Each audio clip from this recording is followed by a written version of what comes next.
All he could do was watch the trains rushing through the other tunnel. He was very sad because he thought no one would ever see his lovely green paint with red stripes again. If you're ever looking for tragic characters in Thomas and Friends, look no farther than Henry. Talk about a character who has seen some shit. He's arguably the most famous Thomas character. You know, the one who got locked up in a tunnel and died there, right? Right? That's what the news said. They were lying? The news can't lie. And while that may be his most famous or focused on story, it's not the one that I personally go to when I think of Henry's tragic backstory.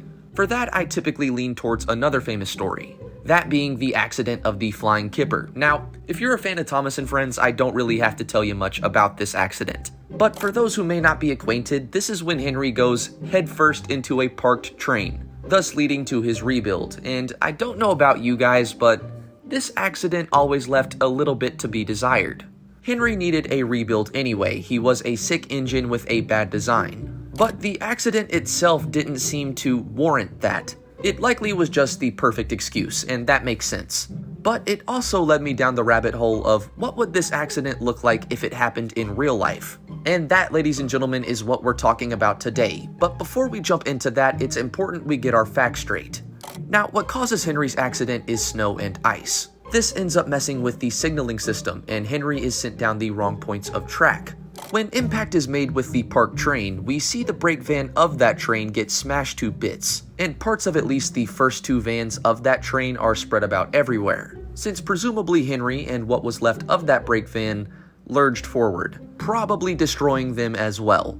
We're told Henry is hurt and needs to be rebuilt after this, but we aren't really shown it, and again, that makes sense. The model makers probably weren't keen on making a whole other Henry model or damaging the one they had. So again, what would this damage actually look like?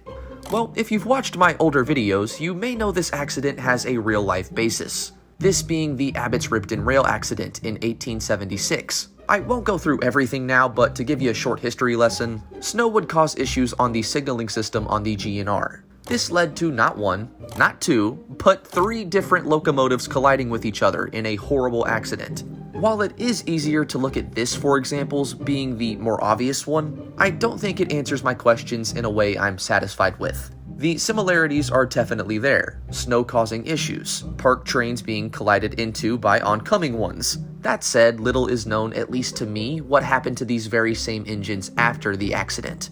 It can be presumed that any that could be rebuilt probably were, as that's normally the cheaper option over replacement. But again, this accident happened in 1876. It's pretty hard to find any descriptive imagery. Instead, let's turn to other media.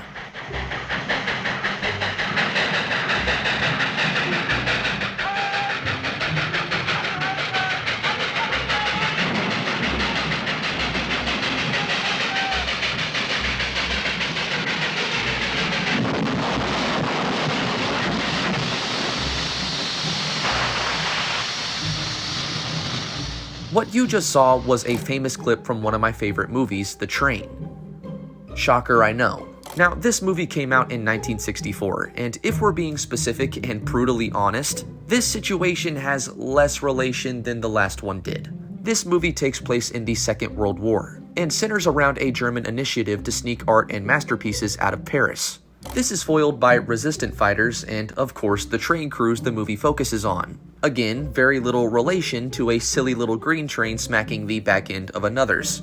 That said, it gives us a visualization into what a head-on collision may look like, for a steam engine of a pretty considerable size. There are also some differences I'd like to make clear as well. 1. This engine is traveling quite a bit slower than we can see Henry is in the show. 2. The engine who makes the collision does not have a consist behind it. Watch the movie to find out why. And it doesn't collide into a consist directly. Instead, it collides into an already derailed engine. If the consist in Henry's story was flipped, perhaps this would be a more proper insight. Alas, however, it wasn't. And I'd be remiss for not recognizing that an engine is much heavier, bulkier, and would likely cause much more damage than a van or a brake van, both of which were normally made of wood and considerably less metal. Well, shit. Admittedly, at this point in the script, I felt a bit defeated. The obvious answer to the question with this evidence was very. But I couldn't help but want something more. There had to be something else out there that could give a better idea. But what? There are countless examples of train accidents on YouTube in history, and this situation we see with Henry isn't necessarily a rare or special one, especially in the grand scheme of railroading. That said, it's not often people record these things or even know to, let alone in the later 1800s. I realized finding footage of a large steam engine colliding with a proper consist simply wasn't going to be an easy task. Perhaps I could settle, however, and quite unexpectedly, I had the chance to do just that. Thinking about a van, thinking about a brake van, it's hard to think of anything else that would be close to these two in a simulated accident. But what about neither? What about, say, a coach? Well, it turned out British Railways had a similar idea.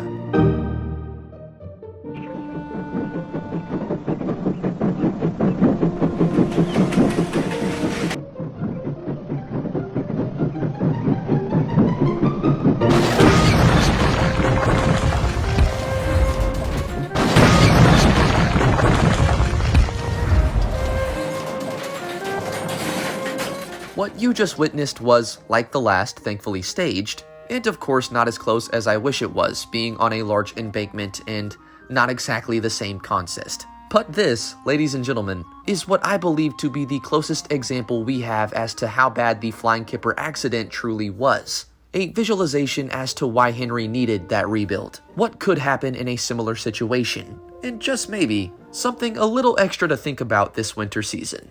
Travel safe, guys, and thanks for watching.